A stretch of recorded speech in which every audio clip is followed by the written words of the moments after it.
Welcome back to the Lanterne Rouge Cycling Podcast for Stage 6 of the Dauphiné from Val-Thorens to Combloux, the scene of the crime. They're returning to it, where Vingegaard won the Tour de France and the stage with a big gap in the time trial of Stage 16 of the 2023 Tour de France.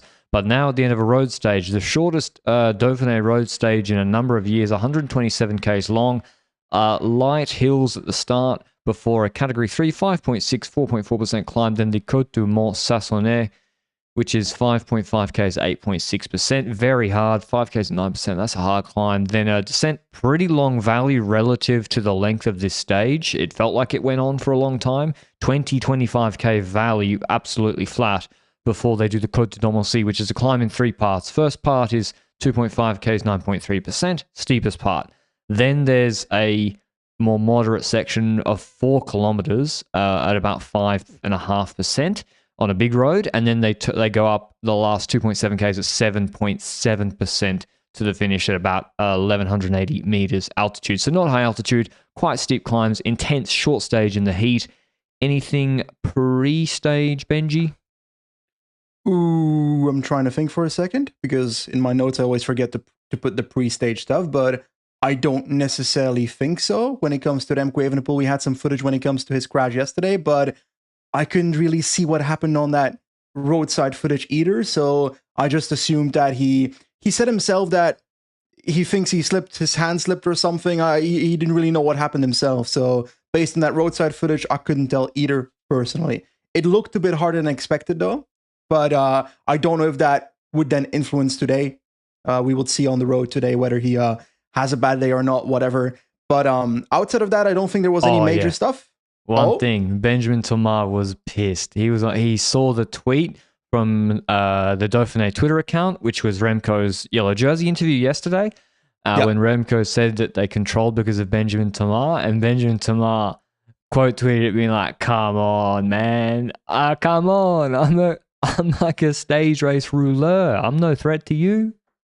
We said it yesterday. We went through it. You're wasting energy with Casper Pedersen that could be useful in break formation today, or let's say I'm positioning Remco Evenepoel before an important climb. We'll get to that. That is what Casper Pedersen is useful for Remco Evenepoel in this race too. So to waste energy chasing Benjamin Thomas, who could get 10 minutes and not be dangerous in GC, I don't see any value in that personally. Yes, have the yellow jersey another day, but another team would have chased Benjamin Thomas down anyway. So Casper Pedersen couldn't have done anything, and the outcome for the stage would have been the exact same, I would argue, yesterday. Nonetheless, let's talk about today's stage, because that's what we are digging into today. Stage starts off, breakaway up the road. Breakaway including Romain Bardet. I'm like, okay, the panache is here. The moment has come. Bardet is going to win a stage from the breakaway.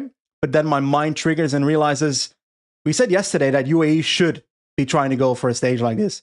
On paper, the finish is perfect for a Pogacar, but on the other side, Vingegaard, after the time trial, might have the confidence that they want to do something today. So maybe even Visma Lease Bike wants to figure something out for Vingegaard today to try and beat Pogacar while he's down, between quotes, after that time trial.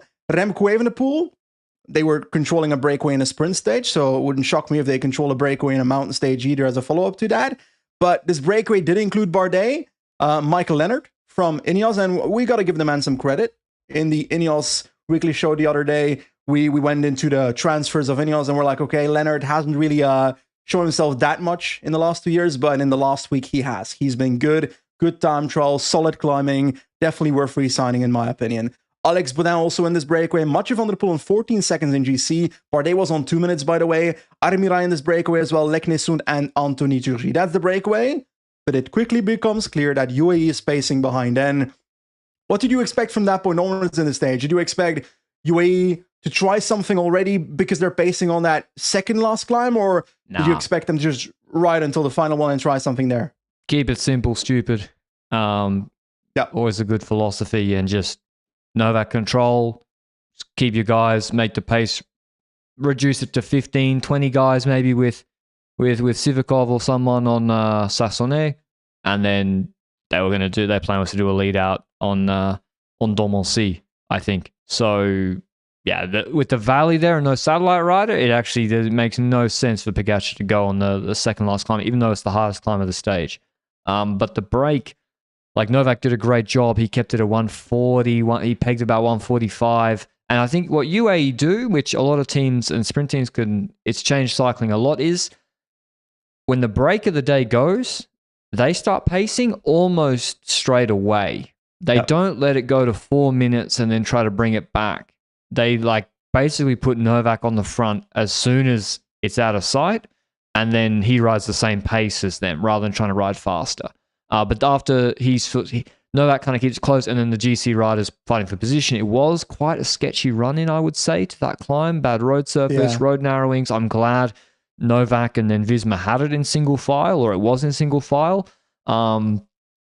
Did you go through the break in detail, Benji, other than Leonard?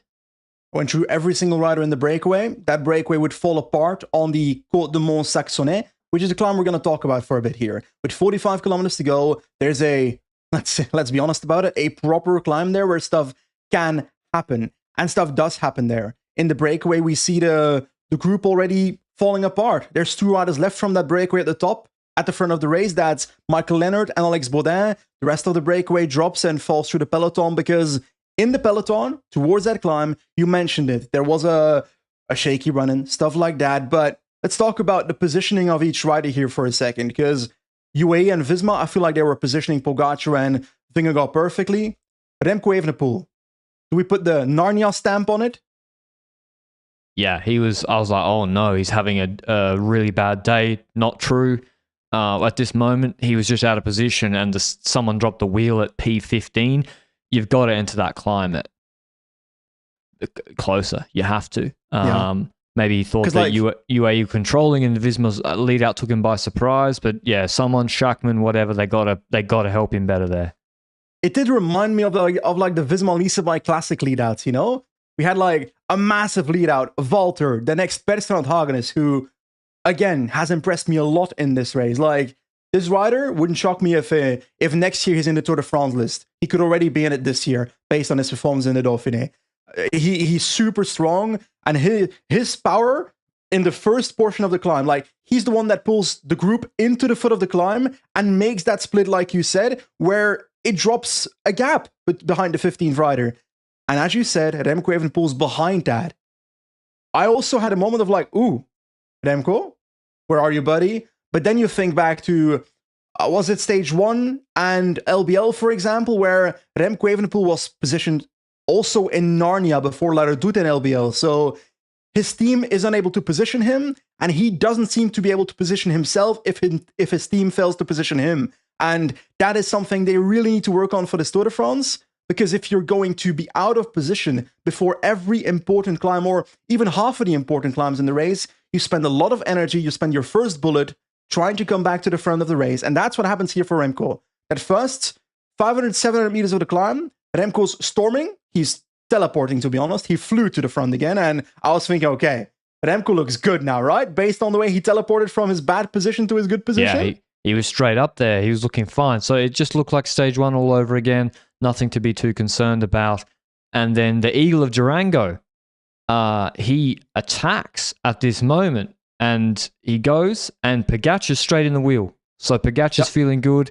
No satellite rider ahead for Kuss, but Pogacar is just, he's on the wheel with Vingegaard in the wheel. That explodes. And we're already seeing Pogacar's isolated. At this moment, it looked really bad for Pogacar. Sivakov gone, Narvaez's gone. I thought Sivakov was going to be the best climber today.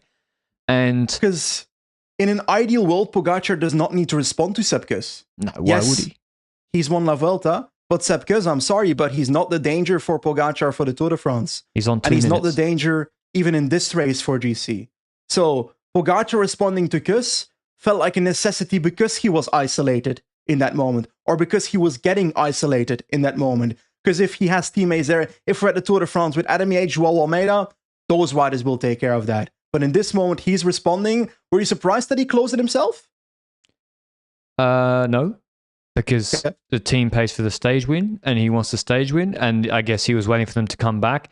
He probably also, like, Lipovic is there, and so Kuss is brought back. There's a stall. Tullet was actually gapped, and then he comes back. Kuss falls through the ice, which is kind of his style when he attacks, and then Lipovic goes. And Lipovic is very strong. This is a terrible move. First of all, don't show everybody how strong you are. There's a 25k value on no satellite rider. Pog's got Wellens, Visma got 4. You're not going anywhere. He should have just sat in, and Geraint Thomas Tour de France 2022 style, let Visma and UAE knock lumps out of each other, and save it for Domossi. It was entertaining, but it actually showed the MVP of the day comes to the fore here. Tim Wellens, noted heat, being allergic to the heat, doesn't matter today. He's the MVP of today. He locks, there's the little foray or skirmish from Koos, he locks the rest of this stage down for UAE and Pogacar. He keeps it completely under control, paces the whole of Sassonex at a good pace, not like, it was a good pace, but it also wasn't, it was letting the gap out to the break a little bit. Yes, but it's still, in my opinion, the best climbing performance I've seen from Tim Wellens. Oh yeah, it's crazy. Don't remember Tim Wellens' climbing performance on this level. So for me, this is the best climbing performance of his career. That was a pull. Sepp Kuss gets dropped in the meanwhile, and we do get to see a little moment in between where Bardet gets caught by that favorites group and he gives a water bottle to Remco. Well, it was a fun moment, but that Tim Wellens pace was serious. And I agree with you on the Lipovic take. Like, I'm sorry, but it's not just this race. I feel like Lipovic has not had the best race IQ in the last few races that he's ridden. And I think if he can get that down, he's going to be an even better rider than he already is. Because, got to be honest, he's riding with diamonds in the legs right now. And the way he was riding today, the fact that he can attack there shows that he wasn't on the limit in the first place. That he can make that decision. That he can make that decision thinking, okay, even if I get caught again, I won't blow up. So that shows how strong he is, Lipovic, at this point. So I would like to see him optimizing his chances by not doing shit like this on the second last climb with a valley in between. But we get to the point where Wellens is pacing, catches Lipovic. I said it because his drop, but Ben Tullet is still there. We see other riders. Oh, I gotta call people out. Patrick, I'm sorry. I have to do this. This is a message for the Portuguese people listening to this podcast that decided to roast me the other day in the comment section of the podcast. They were like, Benji, Patrick's right. It's Paul Seixas. No, it's not. It's Paul Seixas. I literally looked it up. I went to the source. Paul Seixas in the Decathlon YouTube channel said, Je m'appelle Paul Seixas. If he says it's Paul Seixas, his name being Portuguese doesn't change how he says his name. I'm afraid it does. And Portugal, we've had our differences. I may have made up completely erroneous statistics to suit my narrative about Ayuso and Almeida. And you called me out on it. And we've had our differences, but I'm with you on this one. And I had a lot of Portuguese support in my DMs, in the comments, saying, Paul Seixas, Patrick, you say it perfectly. And so we're going to continue on that thread, me and you, Portugal, together. And especially after today, maybe I'm going to be an Almeida supporter for the Tour de France. Maybe he's the biggest threat for the Tour de France. So I'm going to be a Almeida fan. Bro, I've said it for months. Joao Almeida is going to podium the Tour de France. Yeah, I have zero doubts about it. He looks, I think so. Especially after today, we'll discuss it in a second. But what was I going to say? Oh yeah, Wellens locks this down. Crazy performance, and he prevents Visma trying to roll Pog. They get to the valley afterwards, and this is really, you're going to skip it? The one time in our entire podcast career we see this. I had to look at my screen 7 times to realize what was happening. Enric Mas attacked in a descent. Oh, that was crazy. And then Enric got to the bottom of the descent. He's like, and then he thought, where the fuck am I going? He just started like, actually, maybe Enric just wanted to be free and he just wanted to ride fast, and I respect it because Wellens was doing the descent on the brakes on, with the brakes on. Smart. Let the cars back. Let Narvaez and Sivakov back. And that's what eventually happens. Yeah, Kuss comes back, but Visma had numbers. And so there was no pace in that valley. I actually thought Armirel should have put a pace straight away on the valley for Seixas to stop Dunbar. And when I look at the finish standings here, I think he should have put a pace. But anyway, I think Visma should have paced on the flat. With who though? That's the thing. They've got that's a hindsight thing. 4 leaders. No, but it's true though, Benji. well, 4 leaders, I'm sorry, but the 4 leaders is bullshit. Bentolet is not a leader. Tepkes is not a leader in this race. Even from beforehand, I did not believe in those 2 people when it comes to leader. The 2 leader, well, the 1 leader is Jonas Vingegaard. And Jorgensen is the rider that before the Tour de France you pretend to be leader in the hopes that you can play him out as a co-leader. That's how I view it right now. Because Jorgensen is never going to beat Pogacar at the Tour de France unless something happens to Pogacar. No, yeah, it's more like a battle between, there's like maybe the Jonas Pog tier, then like Lipovitz, Remco, Jorgensen sort of other tier. Yeah. But you're right. There's no pace in the valley. They come back. Sivakov hits the front. UAE fuel up. They get bidons. They get to lead up back together. And they basically do on Domoncy what Visma did on the previous climb. They go Sivakov, Narvaez, Wellens. Yep. Narvaez does a killer pull. It's like the pull he did which dropped Bernal off his wheel in the Vuelta like 4 years ago on a 2K climb that Bling won against, or Roglic won against Bling. I do not remember that at all. Yeah, Narvaez did like a 1K pull that obliterated everybody, including his teammates, in a Vuelta like 4 years ago. And he does that here. Wellens basically is like stopped. He can't go at the same speed as Narvaez, and Pogacar saunters off the front in the saddle. So this is the style we've seen from Pogacar. He goes like seated and then goes around the corner and then accelerates again after the hairpin in the saddle, kind of like how he dropped Pidcock finally in Strade Bianche. And Vingegaard pulls out. He cannot follow, and immediately there's going to be big gaps. This isn't like Jouplan in 2023 where it's consistent 9% to the finish and maybe Vingegaard's doing his own pace. Once Pogacar gets over Domoncy, there's 4Ks at like 5.5%. You know he's just going to kill Vingegaard there, and that's exactly what happens. The gap just explodes. There's no case of Vingegaard seeming to pace himself back or anything. Pogacar just destroys him on this climb and wins like in one of his most dominant performances, and it's kind of like Yates banished the demons on Fenestra. Pogacar came back to Combloux, and he put a minute into Vingegaard on a 20-minute climb, just about. 101, huge gap. Before we get to the best of the rest, Benji, it's a big statement. Yes, I'm going to go through multiple things here. First of all, Remco dropping during the pacing of the UAE riders already. Like, let's be honest, I was hoping that he could throw a challenge in the ring for getting closer to Vingegaard and getting closer to Tadej Pogacar. I didn't really see that today, but this is also my opinion. I still believe that Remco Evenepoel would do better in these mountain stages if he's not in the yellow jersey. Is that a weird take? I think the pressure that is on his shoulders for being in yellow, when someone attacks him and he thinks, okay, I need to close this down, I think all of that adds on to it. I reckon he drops a little bit later if he's not in the yellow jersey. But that doesn't really change the outcome of the stage. Then we look at Jonas Vingegaard. Him being the only one following Pogacar, not a surprise. But can I be honest? Pogacar's performance was really strong, but Vingegaard's performance did not move me. Finishing at the end of this stage with a gap of 21 seconds on Florian Lipovitz, one shows how strong Lipovitz was, but to me is also not a performance I expect from Vingegaard. I expect him to have a larger gap on Lipovitz. Yeah, exactly. And you can talk about, okay, Lipovitz and Jorgensen got to sit on Remco for a bit and eat his plate. Yeah, but they're also going slower at Remco's speed in his draft than what Vingegaard should be doing.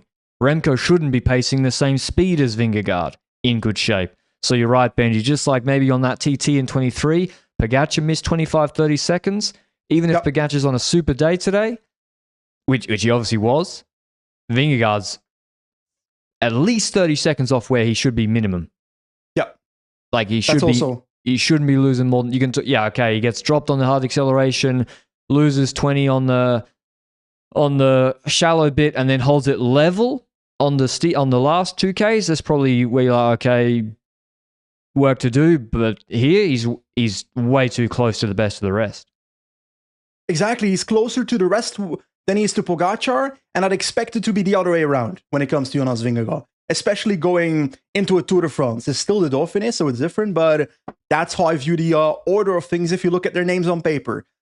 But that doesn't change a thing about the fact that Lipovic had a good run today. Finishing third on a minute 22, wasting energy on the second last climb.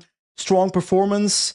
We said it already a couple of weeks ago that you can't go to the Tour de France with solo leader Roglic. You need a co-leader strategy because Roglic just had so many crashes and DNFs in the Grand Tours that he rides that you might as well have a backup in someone. This is no backup. Lipovic is a co-leader. Lipovic is a rider that realistic goal is top 5 at the Tour de France. Your dream goal is top 3, right? Yeah, white jersey. Is he young enough? Yeah, I think he is. Yeah, he's white jersey leader here. So he can contest Remco for that. I mean, German media, they're going to be going crazy.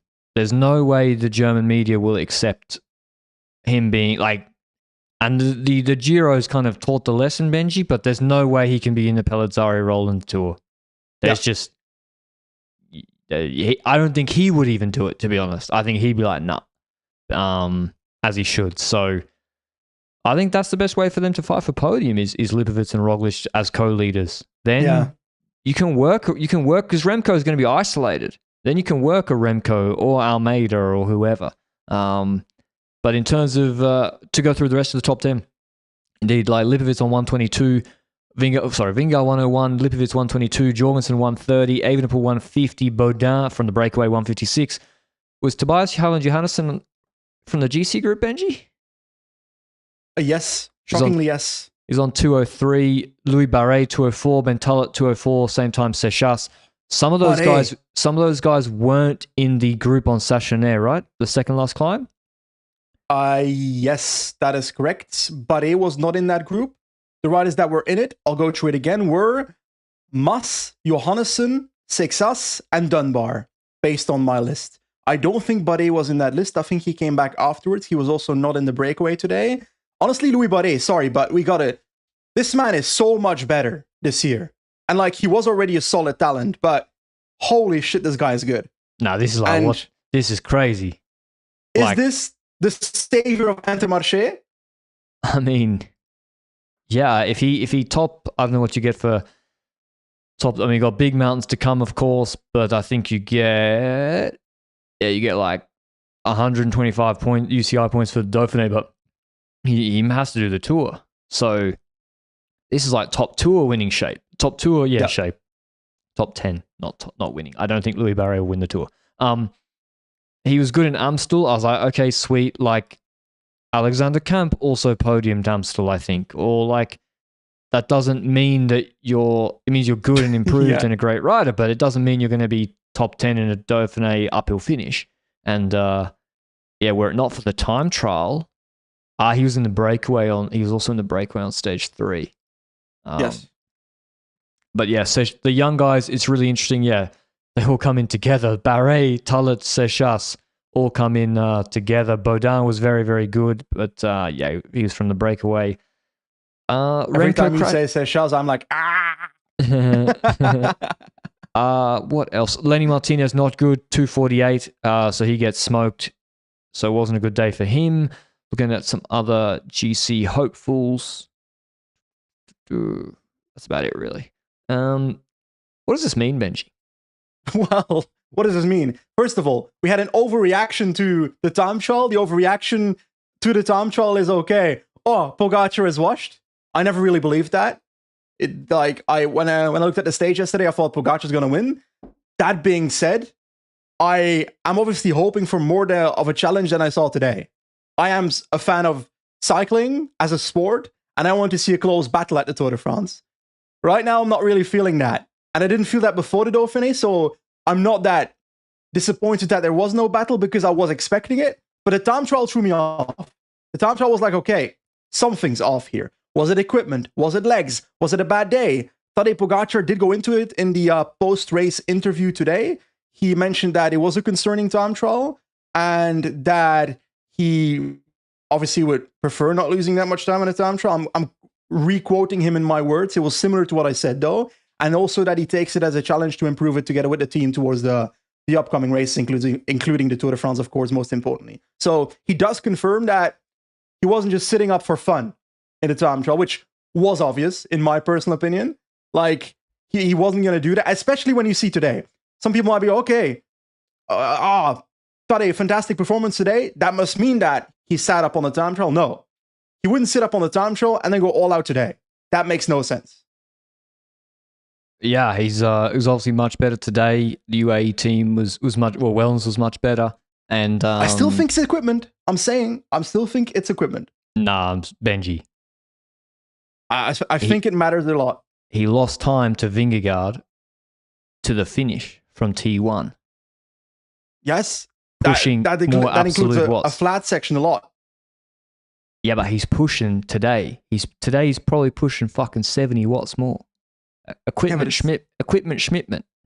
Like, you should go I feel like faster. something was off that day. To me, it is very weird to see Pogacar go to a Cervelo, pick it up, look at it like that, stuff like that. No, I agree. To me, that's very weird behavior. No, and but I feel like there's physically he was better today. Yeah, of course, for sure. Yeah, that's why it's both, I think. Like, definitely there's no way he was bluffing that he thinks something's up with his equipment. Like, he pretty much publicly said and showed that. Yeah. He didn't say it in like the words of my equipment sucks, but he was like, yeah, he did show and tell. Yeah. In terms of GC, Pogacar goes 43 seconds ahead of Vingegaard. Lipovic drops one spot down on 54 seconds, but actually extends his lead on Jorgensen and Evenepoel for the podium. Evenepoel on 122 drops off the podium. Jorgensen on 141. Dunbar 228. Barret 239. Seychelles 249. Tobias Harlan Johannesson 321 and Tullet 326. Carlito Rodriguez 340. Rodriguez today was 14th on 229. What do you think, Benji? I think Lipovic is happy with where he is. Podium team is like, and white jersey couldn't be better. So he's going to defend that against Remco and Jorgensen. If Florian Lipovic over the next month and a half can be the best of the rest at the Dauphiné and the best of the rest at the Tour de France, golden. Best career month of his year, of his life, actually. So that would be fantastic. Even at the Dauphiné alone, that would be fantastic. With a top 5 at the Tour de France, that would already be a fantastic result for him. But he should be very happy. Remco Evenepoel wants a podium. Should one day podium. 4th right now in GC on a minute 22 of Pogacar. You one day podium if you're Remco Evenepoel. And maybe he's going to try and fight back tomorrow, but Lipovic looks really good. I don't know whether that's possible. I don't know. Do you think the way the climb was taken on, as in the explosive start to the climb, do you think that negatively impacts Remco Evenepoel more than a Lipovic or certain other riders within the top 10? Definitely. Like Remco, what you mentioned at the start of the pod, how the yellow jersey maybe hurt him. He's a time trial specialist who wants to moderate his effort over 20 minutes. And when you're in the jersey, you don't have that luxury as much. You do have to respond to things. And I think, yeah, the hard start and then trying to recover and then maintain threshold is obviously... And he was also getting lent on. Lipovic didn't pull. Jorgensen obviously didn't pull. Wellens didn't pull. So he had to pull a lot on the flatter section where there's a huge draft benefit. And then, then they dropped him. But maybe his watts actually aren't that different to Jorgensen today on the climb. Yeah. Like, generally, because he's also pacing most of the time if you're in the yellow jersey. And riders attack from behind you. They sit in your wheel the entire time. They attack you. When you see them attack you after pacing the entire time, it's not just physically hard, mentally hard as well. Imagine being in the lead of a race and just having to pace the entire climb and then seeing the people that are in your wheel the entire time attacking away from you.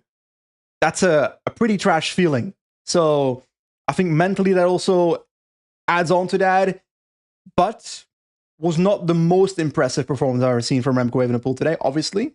So I don't know. I'm still quite positive for him when it comes to the Tour de France. I have not changed my mind necessarily. It's still...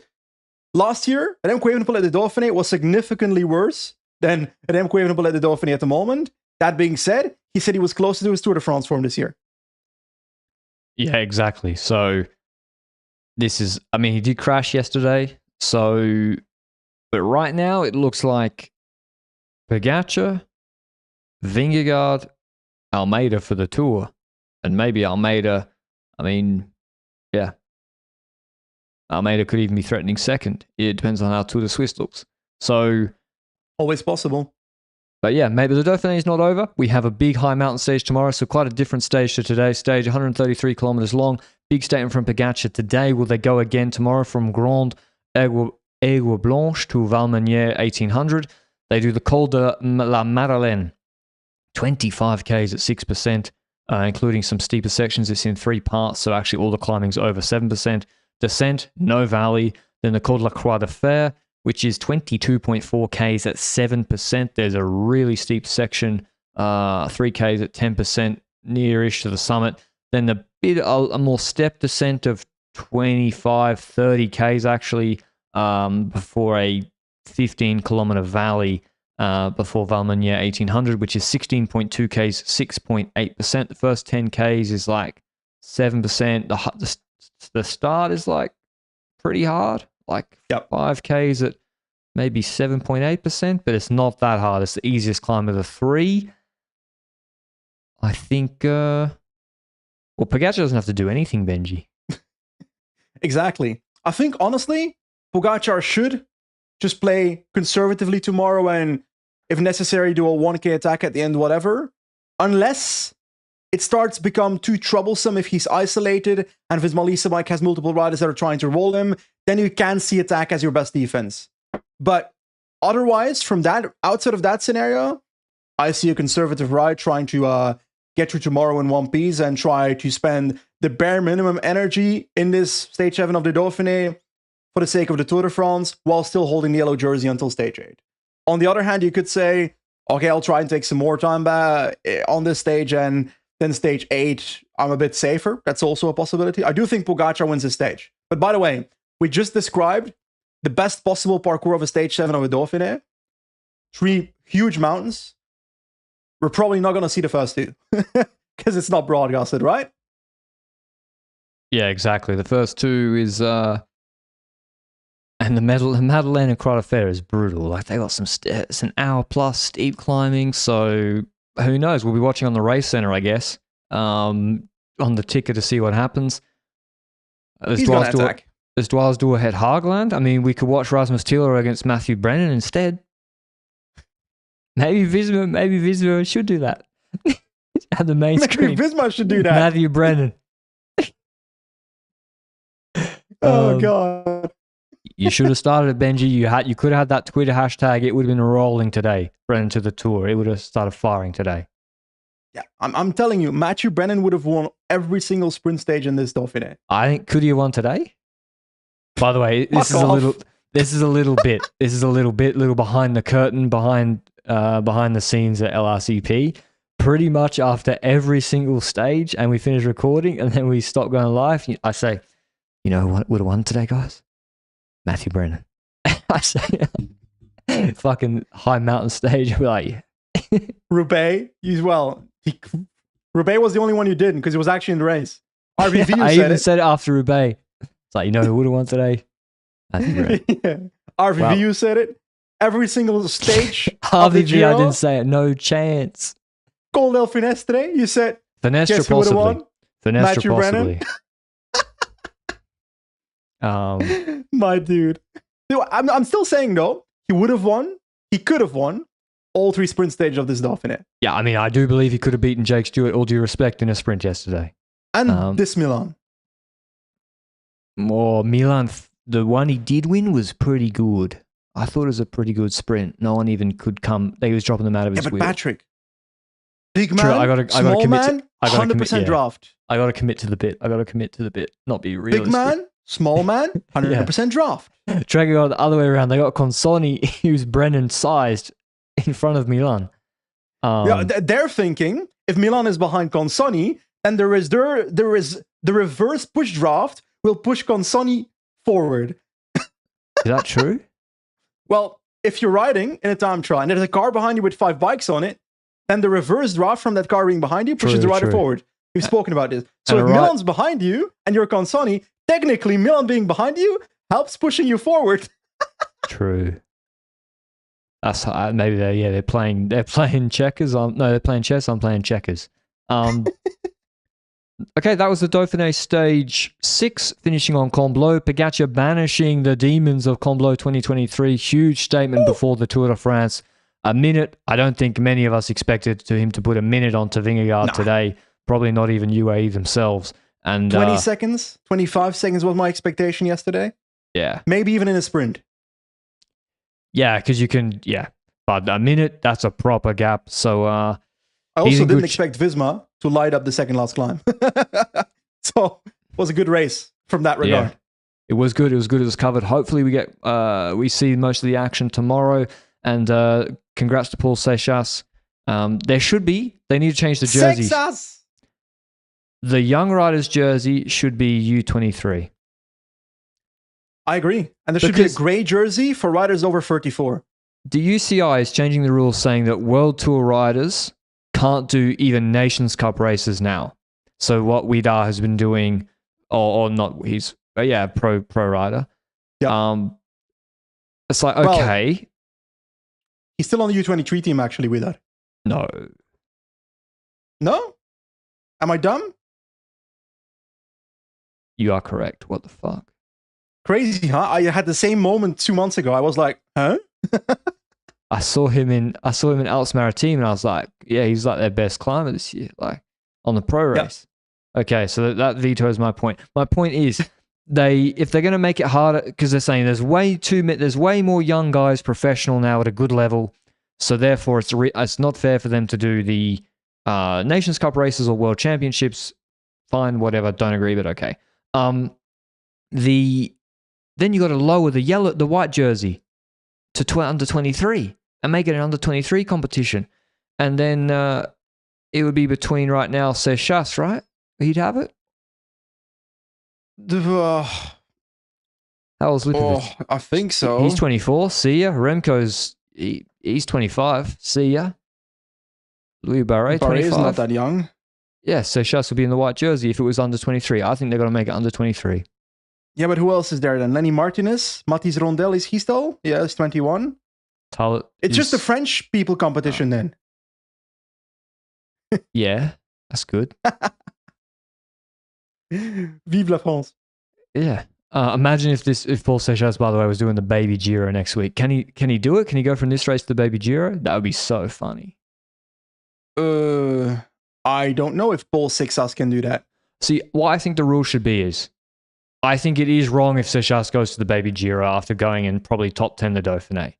Yeah. I think if you're participating in World Tour stage races, then yeah, you shouldn't go back to that. I think that should more be the rule, that once you've participated in a World Tour race, you're then... But if they're putting you on a baby schedule of .1 races and then, does it really matter if you do some Nation Cup races?